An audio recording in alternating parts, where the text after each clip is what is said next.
Feliz de estar acá. Déjenme compartir ahora la pantalla.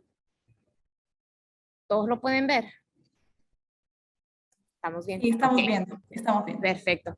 Entonces, en la sesión de hoy, lo que yo quiero enfocarme es en por qué es importante el tema del triple impacto y realmente cómo podemos ver la generación de valor en lo local para la inclusión social.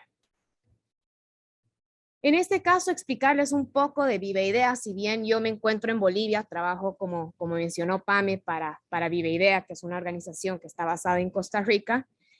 Y Viva Idea es un centro de pensamiento y acción donde realmente nos enfocamos a identificar de qué manera nosotros podemos apoyar a estos emprendedores sociales, a estos emprendedores de impacto, para que puedan escalar todas sus soluciones en términos del impacto que quieren generar. Nosotros nos enfocamos mucho en lo que viene a ser la inclusión social y en un ratito les vamos a explicar desde qué lente vemos ese tipo de inclusión social. Pero nosotros podríamos decir que somos amantes de la investigación. O sea, lo que realmente está en el corazón de Viva es hacer investigación desde el contexto para poder generar nuevas herramientas, nuevas metodologías y nuevas soluciones que nos permitan realmente generar impacto desde nuestros territorios. Desde Viva Idea tenemos 4 áreas de investigación generales que vienen a ser la de sostenibilidad y progreso social. Tenemos la parte de inversión de impacto, impacto colectivo y de emprendimiento social y mercados inclusivos. Entonces, ¿cuál es la agenda de hoy? Vamos a ver un poco cuál es la importancia del triple impacto. Vamos a hablar del valor que existe en lo local y luego vamos a entrar en una pequeña reflexión para que ustedes identifiquen quiénes son dentro del ecosistema del triple impacto. Entonces, no sé si alguien se anima a decirme por qué creen que el tema del triple impacto es importante integrarlo ya en nuestras organizaciones.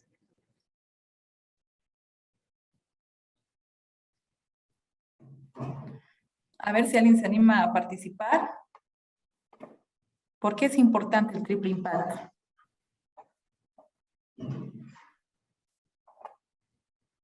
Tal vez, ahí está Gastón. Ahí está. Muchas gracias, Gastón. Hola, hola. ¿Bien? Hola, Gastón. Sí. Dale. ¿Qué tal? A disculpar, estoy medio despeinado. Bueno, mencionaba de que es importante ahora porque ahora las empresas y, bueno, diferentes instituciones no solamente buscan el lucro, ¿no? Sino que ahora hay un compromiso social, el impactar a la sociedad. Por eso surge esto del triple impacto. ¿Y por qué crees que es importante que todas las organizaciones se enfoquen en esto del triple impacto? Bueno, a nivel internacional, por esto de los objetivos de desarrollo sostenible, ¿no? Y como mencionaba, el compromiso social, ¿no? Además del tema medioambiental, que bueno, lastimosamente es un modelo extractivista y hay que cambiar, ¿no? Este modelo justamente. Perfecto, muchas gracias, Gastón.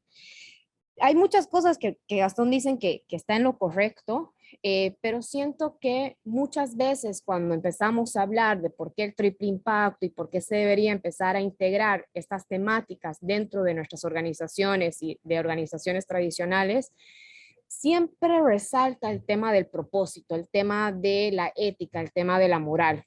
Pero cuando ya empezamos a ver los datos, vemos que en realidad va más allá de una necesidad que viene del corazón por hacer un bien dentro de nuestros ecosistemas. Si podemos ver los riesgos globales en los últimos 10 años, podemos ver que se han ido convirtiendo de riesgos netamente económicos, geopolíticos y tecnológicos ya a realmente un enfoque muy marcado en lo que vienen a ser temas ambientales y sociales, ¿no? Entonces, si nosotros mantenemos la manera en la que hacemos negocios, ¿qué planeta va a quedar? ¿No? Realmente existen riesgos súper cuantificables en términos del por qué deberíamos estar haciendo un cambio hacia el triple impacto, más allá de lo que viene a decirnos nuestro corazón, nuestro propósito, nuestra ética. Y eso va muy atado con esta imagen donde podemos ver que en el mundo de hoy nos estamos enfocando a hacer negocios como siempre, sin tomar en cuenta la sostenibilidad. Cuando nosotros hablamos de la sostenibilidad, estamos hablando de qué manera puedo yo en el presente utilizar recursos que no vayan a poner en riesgo a las generaciones futuras. Y creo que ese es uno de los puntos súper claves que nosotros como humanos en temas de psicología nos cuesta entender el futuro y siempre estamos pensando en el presente y qué nos trae felicidad y qué nos trae esos momentos, digamos, en el presente. Entonces podemos ver que en realidad, si vemos la capacidad de nuestro planeta, estamos realmente generando negocios y actividades que no van a llevar a la regeneración de nuestro planeta en el tiempo. Entonces, es por eso que realmente nos tenemos que enfocar en generar estas estrategias de triple impacto. Pero, ¿cuál es el punto aquí? Es las organizaciones que desde ahora vayan enfocándose en cómo pueden generar mayor impacto social, en cómo pueden ir mejorando la huella ambiental dentro de nuestro planeta, eso se va a convertir en una ventaja competitiva para sus organizaciones. Porque esto se va a volver en algo necesario, va a ser un requerimiento a futuro, porque obviamente nuestros recursos se van acabando y las organizaciones ya no van a tener de dónde sacar recursos o los recursos van a ser mucho más costosos, entonces van a tener que buscar maneras de innovar versus los que ya lo están haciendo actualmente, van a tener una ventaja muchísimo más amplia, ¿no? Entonces es por eso que tenemos que ver el tema de el triple impacto ya como algo que se debería ir involucrando, pero desde una perspectiva de negocio, no solamente desde una perspectiva de querer hacer el bien. En este caso, no sé cuántos de ustedes han sacado inspiración de modelos de negocio que tal vez hayan visto en otros países, en Europa, en Estados Unidos, otros modelos de ONGs o actividades que estaban haciendo similares. No sé si quieren levantar las manitos para los que han buscado esa inspiración.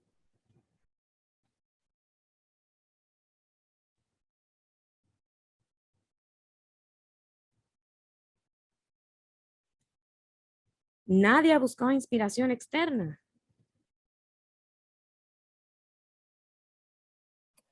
Entonces estamos muy bien, muchachos.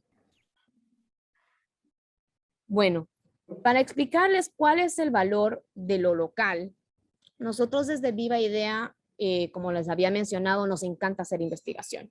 Entonces, lo que nos dimos cuenta a través de los años y de las investigaciones que fuimos realizando, nos dimos cuenta que en la mayoría de los casos se van generando y se van importando soluciones, teorías, prácticas de administración de negocios de países desarrollados a países latinoamericanos, como ser el contexto boliviano, ¿no?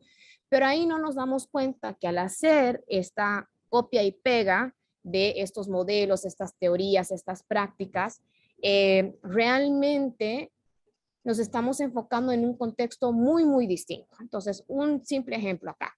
A mano derecha pueden ver un país desarrollado, digámosle Suiza.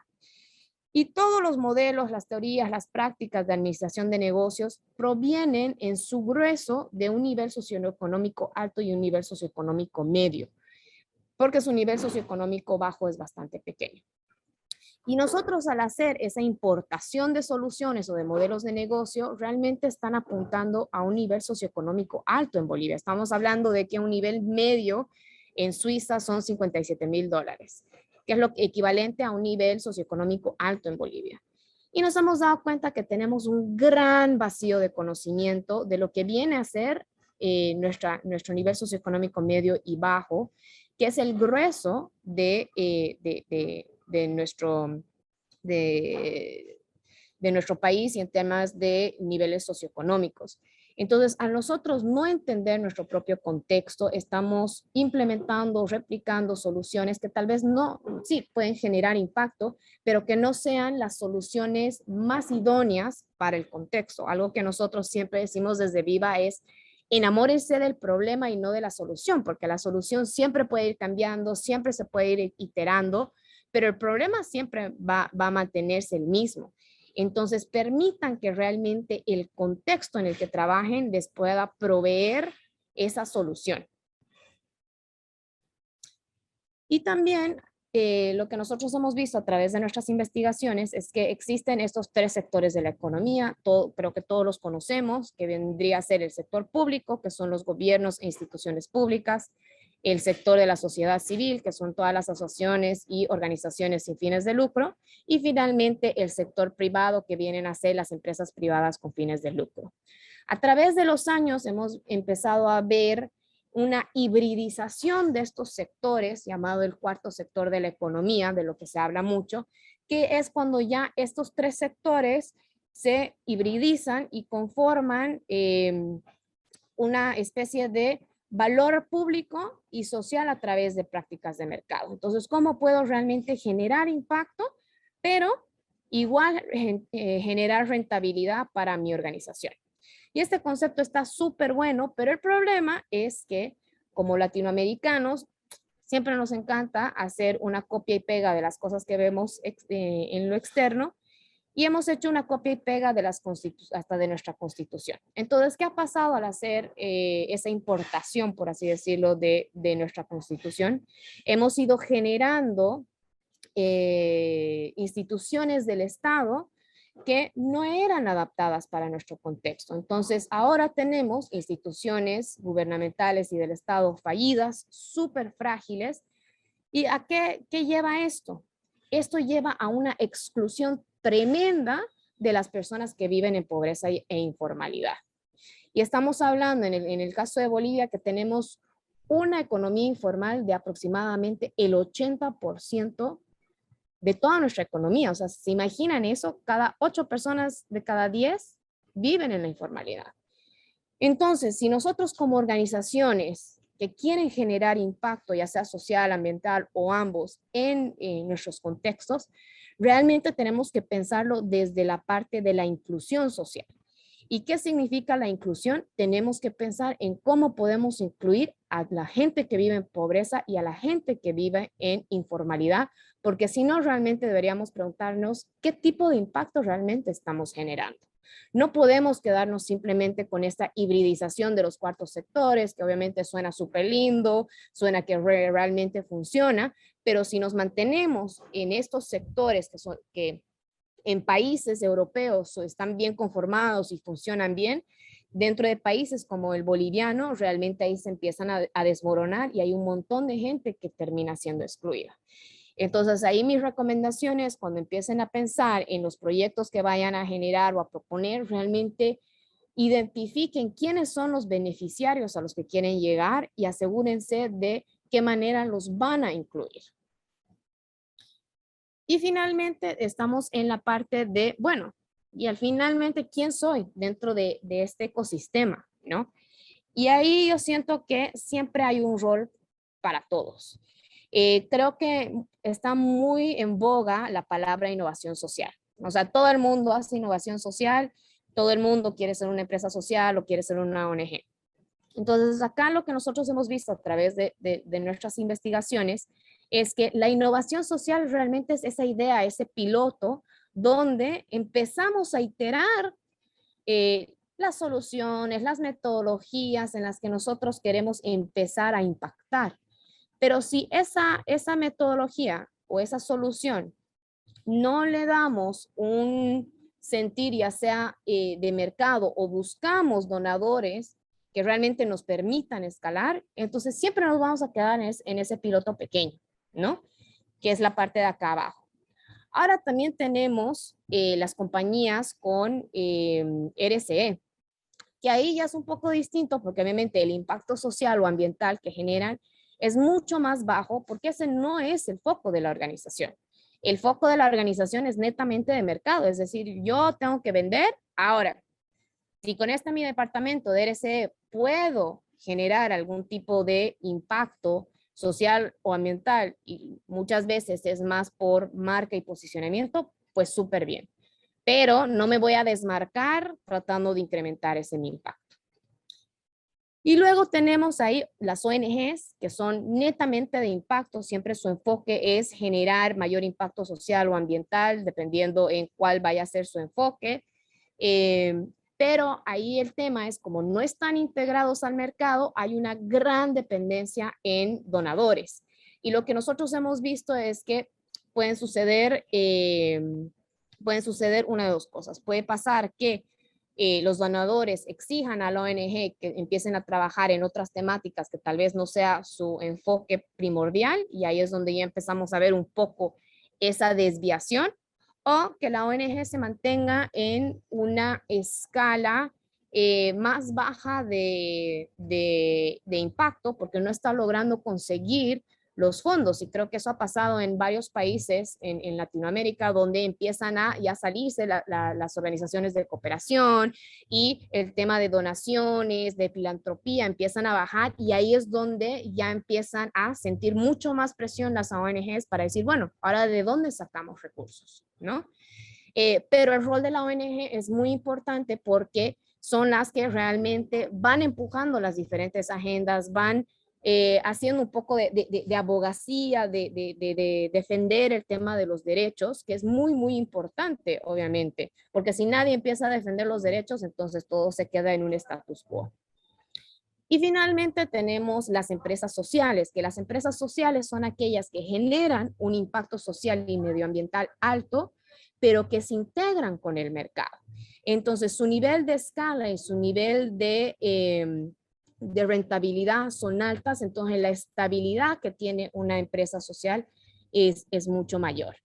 Y acá también algo que destacar de las empresas sociales viene a ser que en este caso tienen que generar valor para el mercado, porque si al final el producto o servicio que están vendiendo no es valorado, entonces ahí ya saben que hay algo dentro de su solución o de sus servicios que tal vez que no esté, digamos, dirigido específicamente a solucionar el problema que tiene, ¿no? Pero dentro de todo, para un ecosistema de triple impacto, realmente es muy importante el tener todas estas figuras, porque obviamente sin una idea, sin un piloto, sin un prototipo, nunca vamos a llegar a las figuras de ONGs, a las figuras de compañías con RSE o a las empresas sociales. Y también algo que hemos aprendido es que no necesariamente el definirte como empresa social o ONG o una innovación social debería definir tu identidad, porque tú puedes utilizar diversas figuras legales de una manera en la que te sirva. Hemos visto organizaciones que tienen figura de ONG y figura tradicional, porque todos les sirven para ya sea recabar recursos o para generar el impacto que tiene, ¿no? Entonces quiero que se queden ahí con esta idea de que todos estos roles son importantes, pero ahí ya depende cómo cada uno se quiere integrar. ¿Quieren integrarse más con el mercado? ¿Quieren integrarse más con donadores? Entonces, ¿cuál realmente es ese su enfoque? Y también, ¿cuánto impacto quieren generar?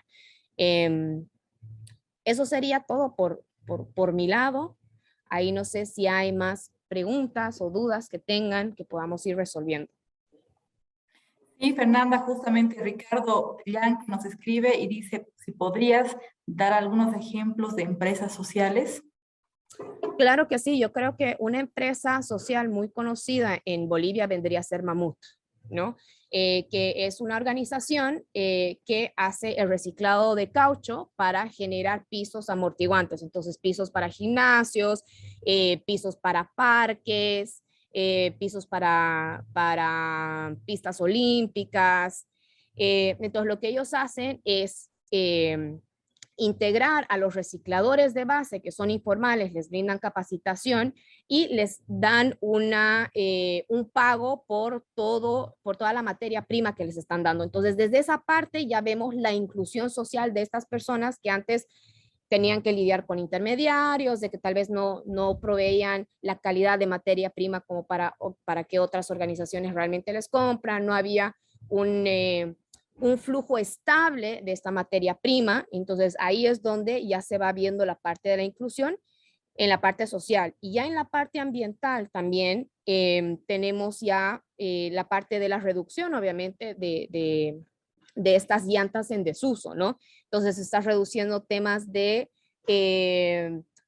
Zika cuando es temporada de lluvia, estás reduciendo el tema de contaminación. Entonces ahí ese modelo de negocio es, mientras más venda Mamut, a más gente va a poder impactar y va a poder incluir en sus cadenas de valor, ¿no? Entonces eso es netamente lo que viene a ser un emprendedor social. Gracias, gracias Fernanda. ¿Les gustaría a alguien más comentar, compartir algún conocimiento, algún aprendizaje que tengan, una inquietud de repente? Sí, Fernanda, excelente presentación. Nos brindaste muchos insumos para alimentar a las propuestas que están en construcción, dice Rodrigo Velasco, que te mandamos un saludo, Rodri querido. Con gusto. Ricardo vuelve a comentar y dice, ¿qué beneficios impositivos le corresponde a las empresas que asumen la responsabilidad social empresarial? Bueno, en este caso, en Bolivia no existe una figura legal específica para lo que viene a ser empresas sociales, ¿no? Pero es ahí donde ya tenemos que empezar a pensar en nuestra creatividad de cómo podemos ir generando estas organizaciones un poco híbridas en términos de figuras legales, ¿no? Entonces decir, bueno, quiero generar impacto, entonces voy a generar una ONG, pero también quiero vender servicios, entonces voy a generar ya una empresa tradicional, ¿no? Creo que eso es algo que se está empezando a trabajar dentro del ecosistema de emprendimiento social en Bolivia, porque es bastante incipiente, hay un montón todavía por hacer, porque incluso el término de emprendimiento social no es muy conocido, ¿no? Y a veces se generan contradicciones con definiciones anteriores que ya existía de lo que era una empresa social, ¿no? Entonces yo creo que poco a poco tenemos que ir fortaleciendo. Yo sé que hay un montón de organizaciones, de inversionistas en Bolivia que están empezando a hablar esto porque no es fácil, ¿no? Es desde el trabajo con las AFPs, que son súper adversas al riesgo para temas de inversión de impacto, tienes que trabajar con gobierno. Entonces es de a poco y también tenemos que aprender si realmente es necesaria una nueva figura legal o se puede ya trabajar con las que ya existen. Perfecto, muchas gracias Fernanda. Veo manitos levantadas de Alejandro Trujillo y luego Elba. Propongo escucharlos a ambos y luego una reflexión tuya, Fernanda. Alejandro, contigo, por favor. Entonces, primero Alejandro, ya. Primero Alejandro, luego Elba. Gracias, Pamela. Fernanda, muchísimas gracias por la exposición. Bueno, la consulta y como preámbulo mencionar que, bueno, el criterio que se está adoptando en Bolivia es el de reconocer el tipo de la sociedad civil, la entidad como tal, como una entidad adecuada para ser una empresa social. Ahora, yo considero que esta es una línea muy válida que ha asumido incluso el proyecto y el concurso, ¿no? Sin embargo, mi pregunta va en función de la rentabilidad. Cuando hablamos de que la empresa social persigue tanto rentabilidad como impacto social, esto no desdice en ningún momento que la empresa puede generar utilidades, por ende distribuir dividendos a sus accionistas, a sus socios. Exacto. ¿Cuáles son los criterios que vienen utilizando Viva Idea y algunas otras organizaciones para decir este es un límite adecuado para entender que esto es empresa social? Yo creo que ahí es súper interesante, Alejandro, porque dependiendo con qué organización del ecosistema van a tener definiciones mucho más rigurosas como no. Desde Viva, en realidad, nosotros nos enfocamos en que un emprendedor social es aquel que negocia impacto por recursos. Es decir, yo voy a negociar el impacto que genera mi organización por los recursos, ya sea financieros o no financieros, que necesito para escalar. A nosotros no nos interesa si quieren dividir los dividendos, si quieren entregar dividendos, si de lo que les sobra en términos de recursos lo quieren invertir en algún tipo de proyecto. Eso realmente, ¿qué hacen con su dinero? No nos importa desde Viva Idea. Nuestro enfoque es, bueno, ¿cómo realmente puedes generar mercados de impacto? Y para nosotros desde Viva Idea es, bueno, si yo tengo un producto o un servicio para generar impacto tengo que integrarlo con el mercado, porque si un cliente o un beneficiario no está dispuesto a pagar por el producto o servicio que yo estoy entregando, entonces debería realmente reflexionar si la solución o el servicio o producto que estoy entregando realmente es de valor, ¿no? Entonces sí, yo creo que va a depender mucho, porque yo sé que Younes tiene otra idea de lo que viene a ser el emprendedor social, pero yo creo que cuando vemos contextos como el boliviano, donde hay una alta tasa de pobreza y especialmente de informalidad, creo que tenemos que ir pensando en nuevas maneras de generar impacto a través de la integración con el mercado. Y además que eso también sea un tema de motivar a la gente, porque si les empiezas a poner restricciones, para mí una figura legal y cómo manejas no define la organización. Las figuras legales nuevamente es solamente una herramienta. Y eso está muy relacionado también con una de las preguntas que está en el chat. Dice, ¿cómo ve la dinámica de la economía naranja y el factor impositivo en Bolivia que asfixia esos emprendimientos cuando se quieren formalizar? Es decir, facturar y fondo empresa, etcétera. ¿Te parece que vayamos con Elba? ¿Te parece, Fernanda, que vayamos con Elba para que pueda seguir comentando y reflexionando sobre este tema? Elba, te escuchamos. Está sin micrófono. Tu micrófono, por favor, querida Elba. Gracias, Pamela, y gracias, Fernanda, por tan buena exposición. Hace rato nos hacías una pregunta de ver si nos inspirábamos en experiencias externas y no hubo respuestas. Y yo debo decirte que hay mucha inspiración en experiencias externas exitosas, sobre todo en tema de desarrollo humano, ¿no ves? Donde hay países como los países nórdicos que han avanzado bastante y las empresas sociales, estas cooperativas que redistribuyen de una mejor forma sus ingresos, llegando a amplios sectores de la población, resultan muy interesantes. Me gustaría que en ese aspecto nos puntualices unos cuantos factores que debemos tener cuidado para hacer, no estas copia y pegue, sino para adaptar experiencias positivas externas a nuestra realidad, tomando en cuenta cómo somos.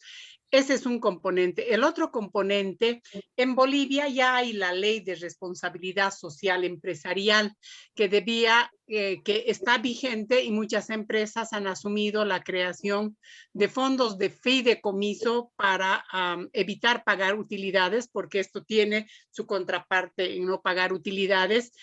Y muchas instituciones soñábamos con que esa medida iba a favorecer la inversión a iniciativas de ONGs, pero estamos viendo que las empresas en sí mismas están tomando estrategias para tener bajo su control absoluto estos fondos.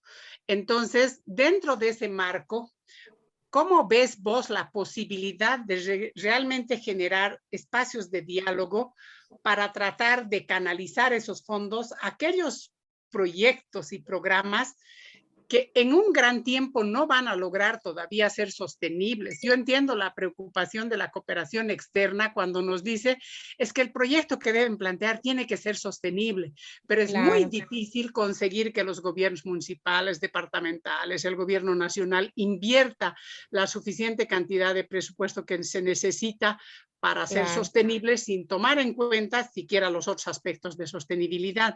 Entonces vemos que hay algunos temas que todavía nos vamos a demorar en construir esa sostenibilidad. ¿Qué nos aconsejarías, Fernanda, o qué experiencias tienes al respecto?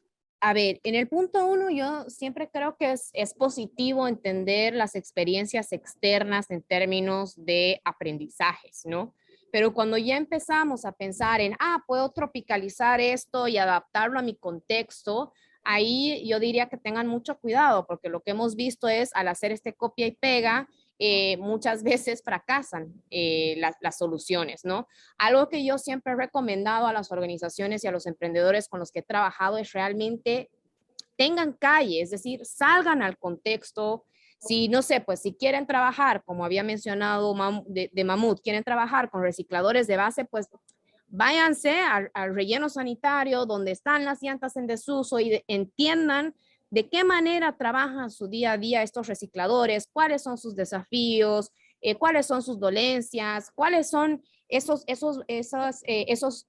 recursos y activos que tienen y ese valor que generan, porque generan valor estos recicladores, y va a ser el contexto el que les va a dar la solución, ¿no? Entonces, por eso yo siempre recomiendo enamórense de su problema y no de la solución, porque la solución siempre puede cambiar. Y a veces nos aferramos tanto a una solución por el tiempo que hemos invertido, que preferimos casarnos con eso y al final fracasa, ¿no? Entonces, yo dejaría por ese lado. En términos ya de proyectos y fondos, yo creo que sí, esa es una gran debilidad que existe en el ecosistema de impacto, el realmente ver, bueno, cómo podemos generar un cambio sistémico en un proceso de acción colectiva, ¿no? Entonces, decir, ¿cómo podemos unir a diferentes actores clave del ecosistema que tengan un norte en común, pero que trabajen desde lo suyo, desde las actividades que ya están generando y no de nuevas ideas y se apalanquen en lo que ya está pasando en el ecosistema? Ahí yo creo que sí existe un tema mucho de egos, que eso es lo que yo he podido ver en diversos ecosistemas, en diversos países, que hay un tema mucho de ego que yo quiero que esto salga para mí. Entonces, desde Viva Idea, nosotros hemos diseñado una metodología que justamente empuja al ecosistema a hablar y generar no solamente un plan, pero un plan de acción con responsables, con un norte en común, apalancándonos en lo que ya existe. Y ahí es donde, como mencionas, van a haber cosas que van a estar en etapa piloto, que obviamente no van a ser rentables, van a haber otras soluciones que ya van a estar mucho más maduras y que van a ser rentables. Entonces yo creo que ahí el desafío más grande es realmente cómo generar colaboraciones genuinas, ganar en el ecosistema. Y muchas organizaciones todavía no lo saben hacer. Gracias, Fernanda. Quiero transmitirte también la pregunta de Rodrigo Velasco, que dice, ¿cuán importante es para el emprendedor y las empresas sociales la escalabilidad de su impacto? Yo creo que ahí es importante, pero yo creo que ahí el tema de escala a veces se malentiende. Nosotros desde Viva Idea entendemos la escala de dos maneras. Uno es el número de beneficiarios y geografías. Entonces, es decir, hoy día estoy en Cochabamba, mañana quiero estar en La Paz, Santa Cruz y después me quiero ir a Paraguay. Entonces, mientras más beneficiarios tenga, mejor. Pero otro enfoque es decir, no, me voy a quedar en Cochabamba, pero mi enfoque va a ser en profundizar y brindar servicios y soluciones de mejor calidad a esos mis beneficiarios. Entonces, no sé, empiezo con un tema de salud con niños de 0 a 5 años y después agrego de 5 a 12 años y después agrego y ya voy profundizando y generando más profundidad y calidad en los productos que doy. Entonces, puede ser eso, puede ser extensión o puede ser profundidad o puede ser ambos, ¿no? Ya depende cuáles son las habilidades y los recursos con los que cuenta la organización. Entonces, no necesariamente cuando hablamos de escala, hablamos de más personas. Perfecto. Muchísimas gracias. Entonces, Comunidad Arte Irpiri comenta, este modelo no es seguir moviéndonos en la lógica de mercado y seguir que el modelo siga destruyendo el ecosistema, porque este modelo no es válido para la empresa económica. En realidad, desde Viva Idea, nosotros sí vemos que una empresa social tiene que integrarse al mercado para que realmente se pueda generar valor y se pueda generar este cambio de paradigma dentro no solamente de los consumidores, pero dentro de los gerentes, dentro de las empresas, etcétera. Porque si siempre vamos a estar entrando esto desde una filosofía de ONG, es más o menos como que una filosofía muy de yo te vengo a salvar, yo vengo a intervenir, pero el momento en el que la ONG se va, ¿qué pasa? Muchos de estos proyectos se van cayendo. Entonces, nosotros vemos que tenemos que generar mercados de impacto y para que se generen mercados de impacto, sí o sí nos tenemos que integrar con el mercado. Porque si el mercado no valora lo que estás haciendo, el impacto y la trascendencia de ese impacto no va a durar.